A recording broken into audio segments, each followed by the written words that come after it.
வாழ்க வாழ்க வளமுடன். வாழ்க வையகம், வாழ்க வையகம், வாழ்க வளமுடன். குரு வாழ்க, குருவே துணை. என்னை இந்த உலகத்திற்கு கொடுத்த என் தாய் தந்தையரை வணங்குகிறேன். நமது குருபிரான், ஆசான், அருட்தந்தை வேதாத்ரி மகரிஷி அவர்களை வணங்குகிறேன். வாழ்க வளமுடன். நல்லதொரு வாய்ப்பை நல்கிய நார்வே, டென்மார்க் மனவளக்கலை நிர்வாக உறுப்பினர்களுக்கு என்னுடைய நன்றிகளும் வாழ்த்துக்களும். வாழ்க வளமுடன். இந்த இணையத்தில் இணைந்திருக்கும் வேதாத்ரிய குடும்ப உறுப்பினர்களுக்கு வணக்கங்களும் வாழ்த்துக்களும். வாழ்க வளமுடன். நல்லதொரு வரவேற்புரை நிகழ்த்திய அருள்நிதி சுகந்தி அம்மா அவர்களுக்கும், ஆழமான தவத்தை அருமையாக வழிநடத்திய அருள்நிதி புவனா அம்மா அவர்களுக்கும், நன்றியுரை வாழ்த்துரை வழங்க இருக்கும் அருள்நிதி நேசமலர் அம்மா அவர்களுக்கும், உலக நல வாழ்த்து பாட இருக்கும் அருள்நிதி பகீரதி அம்மா அவர்களுக்கும் என்னுடைய நன்றி கலந்த வணக்கங்களும் வாழ்த்துக்களும். வாழ்க வளமுடன். இன்றைய சிந்தனைக்கான தலைப்பு தெளிவுக்கு வழி. தெளிவு நாம் எல்லோருக்கும் மிக முக்கியமான தேவையான ஒரு குவாலிட்டி அப்படின்னு பார்த்தானா தெளிவு. நாம் எல்லோரும் தெளிவாதான் இருக்கிறோமா, தெளிவாதான் செயல்படுறோமா அப்படின்னு பார்த்தானா, இரவுல தூங்க போறோம். தூங்க போகும்போது அலாம் வைக்கிறோம். ஒரு 4:30க்கு நம்ம முழிச்சிட்டோம்னா எக்ஸசைஸ், மெடிடேஷன், காயக்கல்பம் முடிச்சுட்டு நம்மளுடைய டேயை வந்து ரொம்ப ஃப்ரெஷ்ஷா ஸ்டார்ட் பண்ணலாம் அப்படின்ற ஒரு எண்ணத்துல நம்ம என்ன பண்றோம், அலாம் வைக்கிறோம். ஆனா ஏதோ ஒரு காரணத்தினால அந்த அலாம ஆஃப் பண்ணிட்டு நம்ம தூங்கிடுறோம். 4:30 மணிக்கு வச்ச அந்த அலாம வந்து ஒரு 5:30 மணிக்கு தான் நம்ம எந்திரிக்கிறோம். அந்த டே அப்படியே ஃபாஸ்ட்டா போகுது. 8 மணிக்குள்ள வேலையெல்லாம் முடிச்சிடலாம் அப்படின்னு நினைக்கிறோம். அப்போ அந்த லேட்டா முடிச்சனால அந்த வேலை கொஞ்சம் தாமதமாகுது. அப்பவும் நம்ம நெனச்ச நேரத்துல முடிக்க முடியல. சரி, இன்றைய நாள் நமக்கு இப்படி போயிடுச்சு. இன்று வந்து தூங்குறது சீக்கிரமா தூங்கிட்டோம்னா, நாளைக்கு காலையில நம்ம ரொட்டீன் நம்ம ஸ்டார்ட் பண்ணிடலாம் அப்படின்னு சொல்லிட்டு தூங்க போறோம். அப்பவும் நமக்கு தூக்கம் வருதா? நம்ம தூங்கணும்னு நெனைக்கிறப்போ, அப்படியே மொபைல எடுக்கிறோம். மொபைல் எடுத்தோனே ஏதாவது படிச்சுட்டு தூங்கலாம் அப்படின்னு நினைக்கும்போது, ஒரு மெசேஜ் பாப்பப் ஆகுது. Googleல போய் படிக்கணும்னு நெனச்ச நமக்கு, நம்மளோட WhatsAppல ஒரு மெசேஜ் வரும்போது அத படிக்கிறோம். திருப்பியும் தூக்கம் லேட் ஆகுது. காலையில முழிக்க லேட் ஆகுது. நமக்கு என்ன தோணும்? ச்சே! நம்ம இவ்ளோ வளர்ந்துருக்கிறோம். நமக்குள்ள ஒரு தெளிவு வேணா? காலையில முழிச்சு ஒழுங்கா நம்ம ரொட்டீன செய்ய முடியாத அளவு நம்ம குழப்பமா இருக்கிறோமா? அப்படின்னு சொல்லும். இது என்ன நடக்குது அப்படின்னு பார்த்தோம்னா, நம் அறிவுக்கும், உடலுக்கும் இடைப்பட்ட மனம் ஒரு விஷயத்த நம்ம சொல்லிக்கிட்டே இருக்குது. ஆனா, உடல் வந்து அது கோப் அப் பண்ணாம இருக்குது. இது நம்ம எல்லார் வாழ்க்கையிலும் நம்ம தினசரி இத ஃபீல் பண்றோம் தானே! இது மட்டும் தான். இது மட்டும் தான் நமக்கு குழப்பமா இருக்குதா? நம்முடைய வாழ்க்கை எப்படி இருக்குது? குடும்பத்தோடு, சமுதாயத்தோடு இயைந்து நம்ம வாழ்ந்துட்டு இருக்கோம். குடும்பத்தோடு நம்ம நினைப்போம், நாம் எவ்வளவோ இணக்கமாக தான் இருக்கிறோம். ஆனா குடும்பத்துக்கும் நமக்கும் ஏதோ ஒரு கேப், ஒரு இடைவெளி இருந்துட்டே இருக்குதே! இதுல ஏதோ சரி பண்ண வேண்டிய ஒரு விஷயம் இருக்கே! நம்ம சைட்ல இது எப்படி சரி பண்ணிட்டோம்னா, இந்த வாழ்க்கை ரொம்ப அழகா இருக்கும். அப்படின்னு நம்ம யோசிச்சுட்டே இருப்போம். ஏதோ ஒரு விஷயம் சரி பண்ணும். ஆனா அது என்ன விஷயம்னு தெரியலையே. அந்த கிளாரிட்டி, அந்த தெளிவு எனக்குள்ள இல்லையே அப்படின்னு நமக்கு பல தருணங்கள்ல நமக்கு தோணியிருக்கும். தோழமைக்குள்ள நல்ல நண்பர்களாக இருப்பாங்க. நல்லா பழகியிருப்போம். ஆனால் ஏதோ ஒரு சின்ன ஒரு வித்தியாசத்துல ஒரு பெரிய ஒரு கேப் வந்துரும். 20 வருடம் பழகியிருப்போம். 25 வருடம் பழகியிருப்போம். ஆனா அந்த புரிதல் சரியாக இல்லாதனால அவர்களுக்குள்ளேயும் நாம் சில காலங்கள், சில நேரங்கள்ல தள்ளி இருக்க வேண்டிய ஒரு சூழ்நிலை. இதை எல்லாமே நம்ம சரி பண்ணிடலாம் அப்படின்னு நினைப்போம். ஆனா இன்றைய காலகட்டத்துல பல குடும்பங்கள் நம்ம எல்லாரும் பார்த்திருப்போம். பல குடும்பங்கள்ல வந்து கணவன் மனைவிக்குள்ள ஒரு புரிதல் இல்லாம, அந்த வாழ்க்கையை எப்படி நடத்தணும்? அவங்களுக்குள்ள அந்த டிரான்ஸ்பரன்சி அப்படின்னு சொல்லுவாங்க. அதாவது தெளிவான அந்த ஒரு உறவு இல்லாதனால என்ன ஆகுது? இருவருக்கும் அந்த உறவுக்குள்ள ஒரு இன்செக்யூர்ட் ஃபீலிங், ஒரு அதாவது வெளிய சொல்ல முடியாத ஒரு பிரச்சனையினால அவங்க வாழ்க்கை படிப்படியாக சென்று அவங்க பிரிவு வரைக்கும் நமக்கு கொண்டு விட்டுருது. இத நம்ம பார்த்துட்டு இருக்கோம். இதுக்கெல்லாம் காரணம் என்ன இருக்கும்னு பார்த்தோன்னா, அந்த உடம்புக்கும், மனதுக்கும் தேவையான அளவு அந்த எனர்ஜி, அந்த ஆற்றல் குறைவாக இருக்கும் பொழுது, நாம் என்ன பண்றோம்னா, சொல்வதும், செயல்வதும் வேறுபட்டு காணப்படுகிறது. இப்படியே நம்ம நாளடைவில போயிட்டே தெளிவில்லாத ஒரு வாழ்க்கையில போயிட்டே இருக்கும்போது என்ன ஆகுது அப்படின்னா, அறிவு நிலையில எத்தனையோ புத்தகங்கள் படிக்கிறோம். இன்னைக்கு Googleல ஓப்பன் பண்ணா நம்ம கையில மொபைல் இருக்கிற வரைக்கும் எத்தனையோ நம்ம விஷயங்கள கத்துக்கிறோம். ஆனா, உணர்வு ரீதியா நமக்குள்ளாகவும், நாம் சுற்றி இருக்கிற இந்த குடும்பம், சமுதாயம், இந்த இயற்கையோட நம்ம ஒத்தும் உதவியும் வாழ்றோமா அப்படின்னா, ஒரு குழப்பமான மனநிலையில தான் இருக்கோம். எவ்வளவுக்கு எவ்வளவு அறிவியல் உயருகிறதோ, ஆனா அவ்வளவுக்கு அவ்வளவு நம்முடைய எண்ணங்களும், செயல்களும் கொஞ்சம் அப்படியே சுருங்கி சுருங்கி வந்துட்டே இருக்கிறத நாம் உணர்வோம். அறிவில உணர்ந்துட்டோம். உணர்வுல நாம எங்கேயோ தேங்கி இருக்கிறோம். இந்த உணர்வு நிலையிலிருந்து வெளிய வரணும் அப்டின்னா, அதற்கு ஒரே வழி நாம் தெளிந்த நிலையில் வாழ வேண்டும். அந்த தெளிவுக்கு ஏதோ ஒரு வழி இருக்குல்ல, அந்த வழி என்ன அப்டின்னு நம்ம புரிஞ்சுக்கல. அந்த கையில இருக்கிற அந்த வழிய நம்ம தெரிஞ்சுக்கல. அதுதான் இன்னைக்கு நம்ம வாழ்க்கையில நடக்கிற பல சிக்கல்களுக்கு காரணமா இருக்குது. இது நம்ம வாழ்க்கையில மட்டும் தான் நடக்குதான்னு பார்த்தா, எல்லோரும் வாழ்க்கையில் நடக்கிறது. குறிப்பாக நம் மகான் வாழ்க்கையிலும் இது பெரிய அளவுல நடந்திருக்கு. என்ன நடந்திருக்கு மகான் வாழ்க்கையில் நமக்கு தெரியும். வாழ்வில எல்லா சந்தோஷங்களையும், எல்லா பொருளாதார நிலையும் அடைந்த நம் மகானுக்கு சற்றும் எதிர்பாராத ஒரு சறுக்கல் ஒரு நாள் வந்துடுச்சு. இத பார்க்கும்போது மகானுக்கு குழப்பம் இருந்திருக்காதா? என்ன பண்ணுவோம்? என்ன நிலையில மகான் பயணிச்சுட்டு இருந்தாங்க? என்னுடைய பொருளாதார தேவைகளை முடிச்சுட்டு, இந்த சமுதாயத்துக்கு நான் சர்விஸ் பண்ணணும் அப்படின்னு நினைத்துக் கொண்டிருந்த அந்த மகான் வாழ்க்கையில அப்படி புரட்டி போட்டுடுச்சாம். இயற்கை என்னும் பேராட்டக்காரனுக்கு நான் என்னவாகிவிட்டேன்? எடுத்தெறியும் ஒரு பொருளா நான் ஆகிவிட்டேன். இந்த நிலையிலிருந்து நான் எப்படி வர முடியும்? எப்படி அவங்க குழம்பி போய் இருந்திருப்பாங்க. ஆனா, இந்த நிலையில நம் மகான் என்ன செஞ்சாங்கன்னா, அதே இடத்துல நிக்கவில்லை. வாழ்க்கைய பற்றி சொல்லுவாங்க, தெளிந்த நீரோடையாக பேசும்போது கூட சொல்லுவாங்க, "நீங்க ரொம்ப தெளிந்த நீரோடையாக பேசுகிறார்கள்." ஏன் தெளிந்த நீரோடை அப்படின்றத மென்ஷன் பண்ணீங்க? நீரோட தன்மை ஓடிக்கொண்டே இருக்கும். தெளிவான நீரோடைல என்ன இருக்குன்னா, சப்போஸ் அந்த நீருக்கு அடியில ஒரு கல்லோ, மண்ணோ இருக்கும் பொழுது, அந்த நீர் போனா கூட அதனோட வேகம் கொஞ்சம் குறைஞ்சிரும். அந்த தடைப்பட்ட வேகத்துல தான் போ முடியும். ஒருவேள அதுக்கு அடியில இருக்கிற அந்த மண்ணையும், கல்லையும் நம்ம எடுத்துட்டோம் அப்டின்னா, அந்த நீரோடையும் வேகமாக போகவும் இருக்கும். அந்த நீரும் தெளிவானதாக இருக்கும். அது மாதிரி தான் நம்ம வாழ்க்கையில சில தருணங்கள்ல சில அ வலிகள் இருக்கும், வேதனைகள் இருக்கும். அதனால நம்ம என்ன பண்றோம் அப்டின்னா, நம்ம வாழ்க்கை அப்படின்ற அந்த பயணத்தோட வேகத்த நம்ம குறைச்சிடுறோம். பட் அப்படி இல்லாம இதே சூழ்நிலை மகானுக்கு வரும்போது மகான் என்ன பண்ணாங்க? 2 விதமான சூழ்நிலை. பொருளாதாரத்துல அவங்க நிறைவை அடையணும். அப்புறம் ஆன்மீகத்துல அவங்க வளரும். பொருளாதாரத்துல நிறைவு அடையணும் அப்டின்னா, அவங்களுக்கு தெரிஞ்ச விஷயம் என்னவா இருந்துச்சு அப்டின்னா, உழைக்கணும். நாம் எவ்வளவுக்கு எவ்வளவு உழைக்கிறோமோ, எவ்வளவு நம்ம திறமையினாலும், உழைப்பினாலும் நம்ம இந்த நிலையை அடைவேன் அப்படின்னு ஒரு சங்கல்பம் வச்சுக்கிட்டாங்க. 1 வருடத்திற்குள்ளாக இந்த நிலையிலிருந்து நான் வெளியே வருவேன் அப்படின்னு உழைப்புக்கான ஒரு வழியை அந்த வெற்றிய அவங்க கண்டுபிடிச்சுட்டாங்க. ஆனா, ஆன்மீகத்துல ஆன்மீகத்த உயர வேண்டும் அப்படின்றதுக்காக வழிய அவங்க எப்படி கண்டுபிடிச்சாங்கன்னா, இந்த வழி அவர்கள் கண் முன்னாக தெரிஞ்சது தவம் இருந்தது. இந்த தவம் செய்வதன் மூலமாக அந்த தவம் எப்படி செஞ்சாங்க? எல்லாரும் செஞ்சாங்க. அவங்களுக்கு பிரச்சனைகள் இருக்கும்போது ஒரு நாள் காலையில, அடுத்த நாள் சாயங்காலம் செஞ்சாங்கன்னா கிடையாது. சின்சியராக மனதார அந்த தவம் செய்தார்களாம். அடுத்ததாக சீரியஸ் என்று சொல்வார். தீவிரமாக என்ன சுத்தி என்ன சூழ்நிலை வந்தாலும் சரி, காலையிலும், மாலையிலும் தவம் செய்வத நான் விடவே மாட்டேன். தீவிரமா செஞ்சாங்க. கன்சிஸ்டன்சியா செஞ்சாங்க. 20 நிமிடம் தவம் செய்யணும்னா, அந்த நேரத்துல என்ன நடந்தாலும் சரி, அந்த நிலைத்தன்மையோடு நான் அந்த தவத்த செய்வேன் அப்படின்னு செஞ்சாங்க. 1 வருட காலத்தில் இந்த 2லயும் அவங்க தெளிஞ்சுட்டாங்க. அவங்களுக்கு தேவையான அந்த பொருளாதார சிக்கல விட்டு வெளிய வந்தாங்க. முழுவதுமாக என்னை சமுதாயத்திற்கு நான் கொடுக்கப் போறேன். அப்படி வரும் பொழுது அவங்களுக்கு ரொம்ப ஈஸியா இருந்துச்சா? இல்ல. அவங்களுக்கு நம்ம எல்லாருக்கும் தெரியும் 2 மனைவிகள் இருந்தாங்க. அவங்கள எவ்ளோ கன்வின்ஸ் பண்ணியிருப்பாங்க. அவங்கள எவ்ளோ புரிய வச்சிருப்பாங்க. அவங்களுக்கு எவ்ளோ தெளிவா குடுத்திருப்பாங்க. நான் இந்த சமுதாயத்துக்கு போம்போது, உங்களுக்கு எந்த விதமான குறையும் இல்லாம, உங்க வாழ்க்கைக்கு தேவையான அனைத்து விஷயங்களும் செஞ்சு குடுத்துட்டு போறேன்.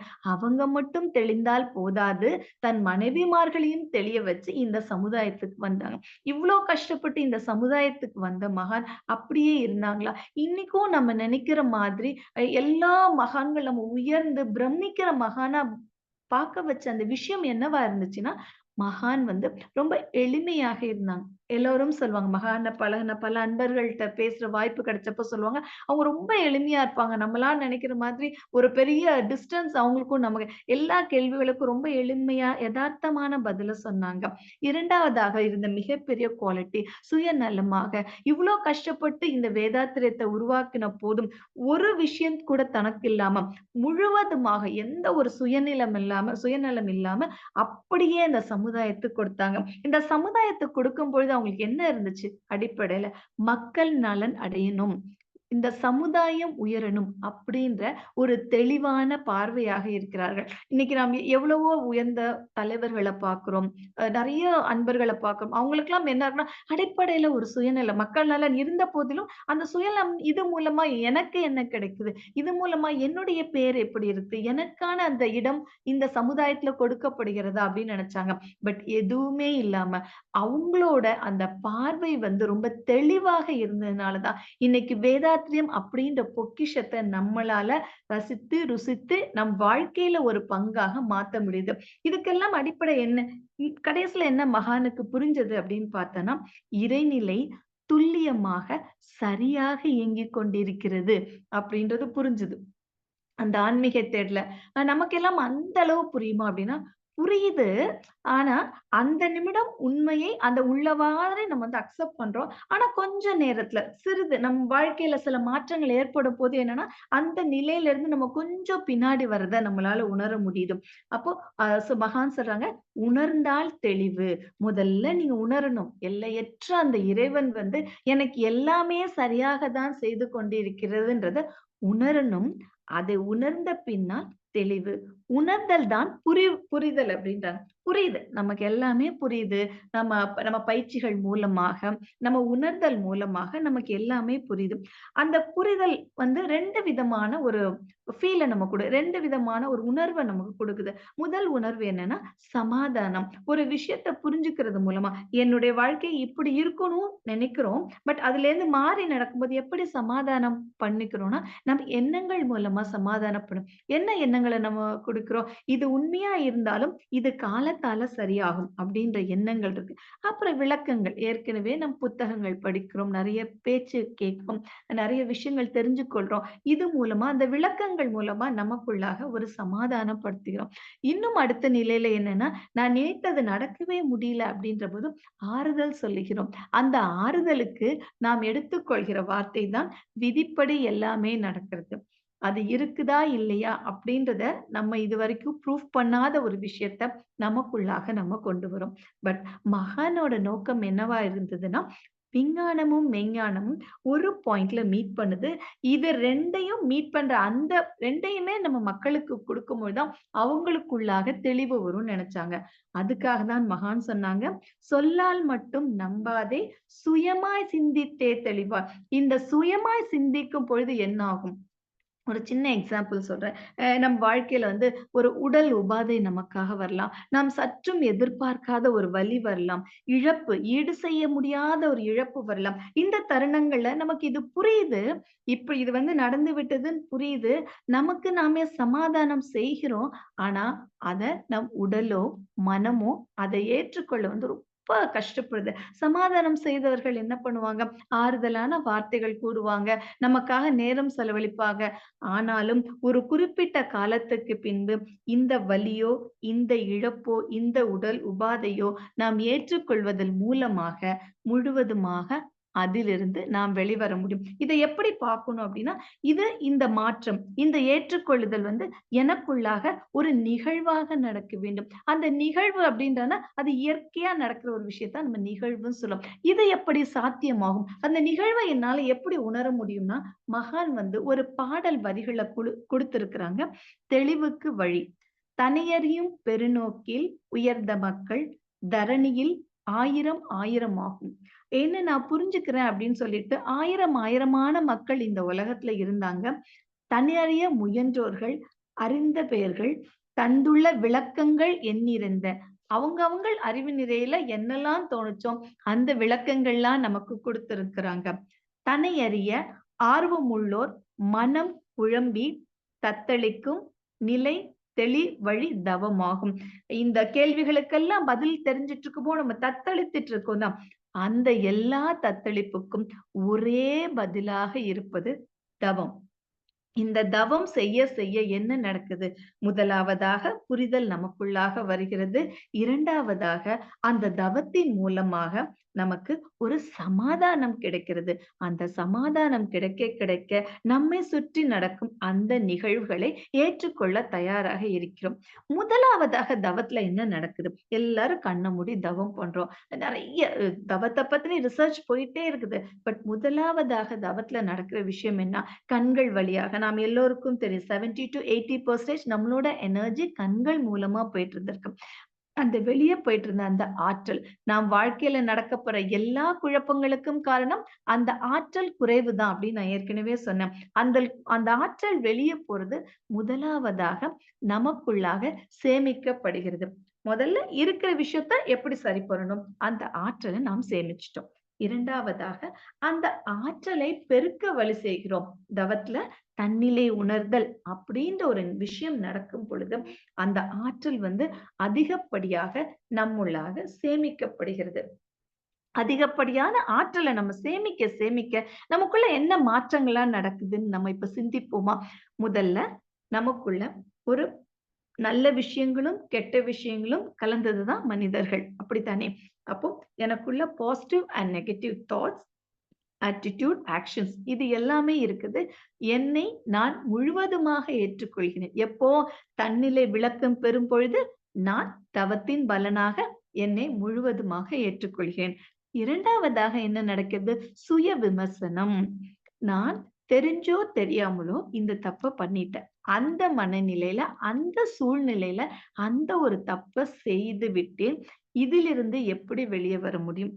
வெளிய வர முடியும். 2 விஷயம் தான் இந்த உலகத்த ஆள்றது. என்னன்னா, முதல்ல நாம் தன்னிலை விளக்கப் பெறும். 2வது நமக்கு யாராவது தவறு செய்யும் பொழுது அவங்கள மன்னிக்கிற குவாலிட்டி. இந்த 2ம் தான் நம் வாழ்நாளை சந்தோஷமா நகர்த்துவதற்கான 2 சூத்திரங்கள்னு சொல்லுவாங்க. யார் ஃபர்ஸ்ட் மன்னிக்கிறோம்? நம்மை நாமே மன்னிக்கிறோம்.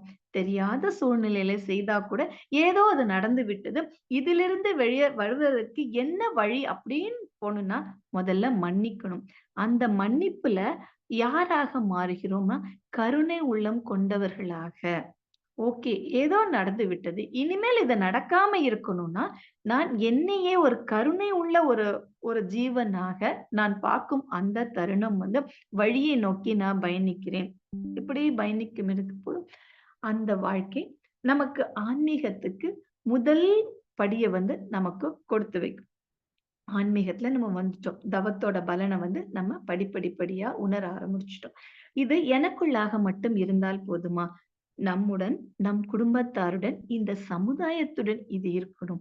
இந்த தெளிவான இந்த வாழ்க்கை எல்லோரோடும் இருக்கும் பொழுது, வாழ்க்கை இன்னும் ரொம்ப அழகா இருக்கும். வீட்ல குழந்தைங்கலாம் இருப்பாங்க. அந்த குழந்தைங்கள நம்ம ரொம்ப பொத்தி பொத்தி வளர்ப்போம். கேட்கறதெல்லாம் வாங்கி குடுப்போம். ரொம்ப சந்தோஷமா வச்சுட்டுருப்போம். இது மட்டுமே அந்த குழந்தைக்கோட வாழ்க்கையில ரொம்ப அழகா இருக்கிறதுக்கு அடித்தளமா அப்படின்னு பார்த்தோன்னா, அழகான ஒரு குழந்தைங்க ஒரு செடி மாதிரி. அந்த செடிய வாங்குறோம். அந்த செடிக்கு தேவையான தண்ணி நம்ம ஊத்தலாமே தவிர, அந்த செடிய எப்போதும் நம்ம கட்டி புடிச்சு வச்சுட்டே இருக்க முடியாது. ஏன்னா, அந்த செடி வளர்றதுக்கு சூரிய ஒளி தேவை, காற்று தேவை. அதுக்கெல்லாம் நம்ம கைய விட்டா மட்டும் தான் அந்த செடி அதுவாக let the flower blossom by itself அப்படிம்பாங்க. அது அதுவாக வளரணும் அப்படின்னா, அதுக்கு தேவையான விஷயங்களை மட்டும் செய்ய வேண்டும். குழந்தை இருக்குது. ஒரு 18 வயசு வரைக்கும் நம்ம என்ன பண்ணணும்? அந்த குழந்தைக்கு தேவையான உணவு, உறக்கம், உறைவிடம், கல்வி இதெல்லாம் கொடுக்க வேண்டியது நம்முடைய கடமையாக இருக்கும். அதே டைம்ல மகான் சொல்லியிருக்கிறாங்க, "உறவிலே கண்ட உண்மை நிலையே தெளிவு." நான் தெளிவாயிட்டேன் அப்படின்றதுக்காக எல்லாத்தையும் புடிச்சு வச்சுட்டு இருக்கக் கூடாது. எங்க எத வச்சுக்கணுமோ, அங்க அத புடிச்சு வச்சுக்கணும். எங்க எத தள்ளி வச்சிருந்து அழகு பார்க்கணுமோ, அத தள்ளி வைத்திருந்து அழகு பார்க்க வேண்டும். இந்த நிலையில ஒரு சின்ன ஒரு லைன் தான். கடமை தவறக்கூடாது. ஆனா, அதே நேரத்துல எதிர்பார்ப்பு வைக்கக்கூடாது. இந்த தெளிவு நமக்கு ரொம்ப தேவை அப்படின்னு சொல்றாங்க. சோ அந்த குழந்தை அதுக்கான ஒரு பதிவுகளோட, அதுக்கான ஒரு ஆசையோட, அதுக்கான ஒரு தேவையோட இந்த சமுதாயத்துல வளரும் பொழுது, அந்த உறவில் கூட ஒரு தெளிவான மனநிலையில் தான் வாழ வேண்டும் சொல்லியிருக்காங்க. அ இந்த ஒரு ஒரு இன்சிடென்ட் சொல்றேன். இது பல பேருக்கு தெரியும். நம்மிடம் பொதுவாக ஒரு கேள்வி இருக்கும். எனக்கு மட்டும் ஏன்? நான் நல்லா இருக்கிறேன், நல்ல எண்ணங்களோட இருக்கேன், நல்ல செயல்களோட இருக்கேன். எனக்கு மட்டும் ஏன்? அப்படின்ற ஒரு கேள்வி வரும். இந்த எனக்கு மட்டும் அப்படின்ற கேள்விக்கு வந்து ஒரு ஒரு அன்பர் வாழ்வில் நடந்த ஒரு இன்சிடென்ட் மூலமா புரிய வைக்கிறேன். ஆதார் ஆஷ் ஒரு அமெரிக்கன் டென்னிஸ் பிளேயர் இருந்தாங்க. அவங்களுக்கு வந்து ஒரு உடல்ல ஒரு சின்ன உபாதை வருது. அந்த உபாதை சரி பண்றதுக்காக ஹாஸ்பிட்டல்ல அட்மிட் பண்ணியிருக்காங்க. ஒரு ஒரு தவறான ஒரு மருத்துவ செயல்னால என்ன ஆயிடுச்சுன்னா, அவருக்கு சரி பண்ண முடியாத ஒரு வியாதி வந்துடுச்சு. அப்போ ஒரு ஒரு உலகத்துக்கே தெரிந்த ஒரு மனிதன் அப்படிங்கும்போது, அவர சுத்தி எல்லா அந்த பத்திரிக்கையாளர்கள், அவங்க எல்லாரும் போறாங்க. அவங்கள வந்து இன்டர்வியூ பண்றாங்க. அப்போ ஒரு ஒரு பத்திரிக்கையாளர் அவர்கள பார்த்து ஒரு கேள்வி கேட்கிறாங்க. "உங்களுக்கு என்னைக்காவது தோணியிருக்கா சார்? எனக்கு மட்டும் ஏன்?" அப்படின்னு சொல்லிட்டு. அந்த டென்னிஸ் பிளேயர் சிரிச்சுக்கிட்டே சொன்னாரு. இந்த உலகத்துல ஒரு வருஷத்துல வந்து 1,00,000 பேர் வந்து டென்னிஸ் கத்துக்கணும்னு ரொம்ப ஆசைப்படுறாங்க.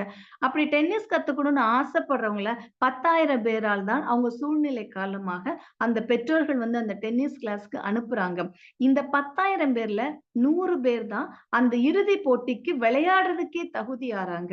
அந்த தகுதியானவங்கள அடிச்சு, அடிச்சு 2 பேர் தான் ஃபைனல்ல மீட் பண்றாங்க. அந்த ஃபைனல்ல ஒரு ஆளா ஜெயிச்சவரு நான். ஒரு முறை மட்டும் நான் ஜெயிக்கல. 5 முறை நான் அந்த டென்னிஸ்ல வந்து நான் ஜெயிச்சு சாம்பியன்ஷிப் வாங்கியிருக்கலாம். அப்பல்லாம் எனக்கு தோணலையே என் வாழ்க்கையில. கடவுள் இவ்ளோ 1,00,000 பேருக்கு நடுவுல எனக்கு மட்டும் ஏன் இப்படி குடுத்துருக்காங்க? அப்ப தோணாத எனக்கு, இந்த சற்றும் எதிர்பாராத ஒரு மருத்துவத்தினால் ஏற்பட்ட ஒரு பாதிப்பு வரும்பொழுது, எப்படி எனக்கு கடவுள பாக்கி தோன்றும்? என்ன ஒரு தெளிவு பாருங்க அவர்ட்ட. எவ்ளோ உச்சத்த அடைந்தாலும், அப்பவும் நான் அதே மாதிரியாக தான் இருக்கேன். இப்பவும் நான் அதே மாதிரியாக தான் இருக்கிறேன் அப்படின்னு இது அளவோடும், முறையோடும் இருக்கும் அந்த நட்புகளிடமும், உறவுகளிடமும் இருக்கும் பொழுது, வாழ்க்கை வந்து ரொம்ப அமைதியாகவும், ஆனந்தமாகவும் இருக்கும். இப்போ இந்த சூழ்நிலையில இருக்கிறோம். இதுலேருந்து எப்படி வெளிய வரும் அப்படிங்கபோது தான், அந்த நிலையில் தான் இந்த வாழ்க்கையை அறிந்து, புரிந்து வெளியே வருவதற்கு நமக்கு ஒரு தூண்டுகோலாக, ஒரு கோலாக, ஒரு ஒரு மிகப்பெரிய மேப்பாக வேதாத்திரியம் நமக்குள்ளாக இருக்கிறது. இந்த வேதாத்திரியத்திலேருந்து நம்ம என்ன கத்துக்கிறோம்? எவ்வளவோ விஷயங்கள் நமக்கு தெரிஞ்சிருந்தா கூட, இந்த மேப்ப நம்ம எப்படி யூஸ் பண்ணிக்கிறோம் அப்படின்னு பார்த்தோம்னா, குருவோட வார்த்தைகள் கேட்பதன் மூலமாக, குரு கொடுத்த அந்த பயிற்சிகள் செய்வதன் மூலமாக, குரு நமக்கு கொடுத்த அந்த பாடங்கள் மூலமாக, நாம் தெளிவாக, சின்சியராக, சீரியஸாக, கன்சிஸ்டன்சியாக இந்த பயிற்சிகளை நாம் செய்யும் பொழுது, அந்த தெளிவான மனநிலைக்கு நாம் இயற்கையாகவே வந்து விடுவோம். குருவ மட்டும் புடிச்சுட்டா போதும். அவங்க நம்ம கைய புடிச்சு வழி நடத்திக் கொண்டே இருப்பார்கள். இந்த நேரத்தில் தோன்றும் ஒரு பாடல் நம் அனைவருக்கும் தெரிந்ததுதான். தெளிவு குருவின் திருமேனி காணல், தெளிவு குருவின் திருநாமம் செப்பல், தெளிவு குருவின் திருவார்த்தை கேட்டல், தெளிவு குரு சிந்தித்தல் தானே.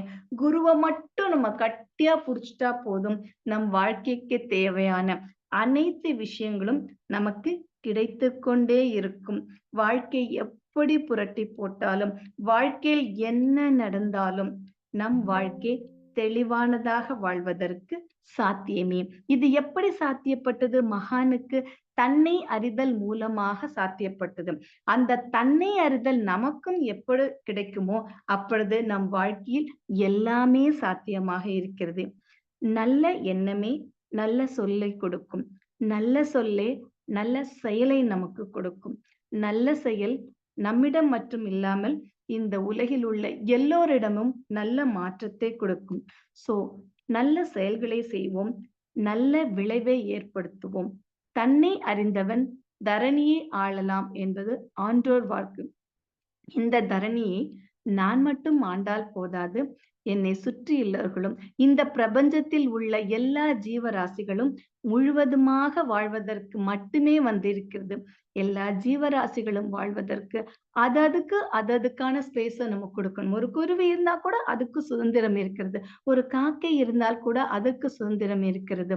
அதுபோல இந்த பிரபஞ்சத்தில் உள்ள எல்லா ஜீவராசிகளும் வாழ்வதற்காக அந்த தெளிவு நமக்குள்ளாக எப்பொழுது வருகிறதோ, அப்பொழுது நாம் மட்டும் வாழாமல் இந்த வேதாத்திரியத்தை இந்த உலகம் முழுவதும் எடுத்து செல்வது நம்முடைய ஒரு ஹேப்பியா, அது ஒரு கடமைய தாண்டி ஒரு சந்தோஷமா செய்கிற அந்த ஒரு செயலாக நாம் செய்வோம். இன்றைய தலைமுறைக்கு அவங்க வேலையினால, சூழ்நிலையினால, அவங்க வாழ்க்கை முறையினால, இந்த ஓவர் ஆஃப் டெக்னாலஜி குரோத்னால பலவிதமான குழப்பங்கள்ல இருக்கிறாங்க.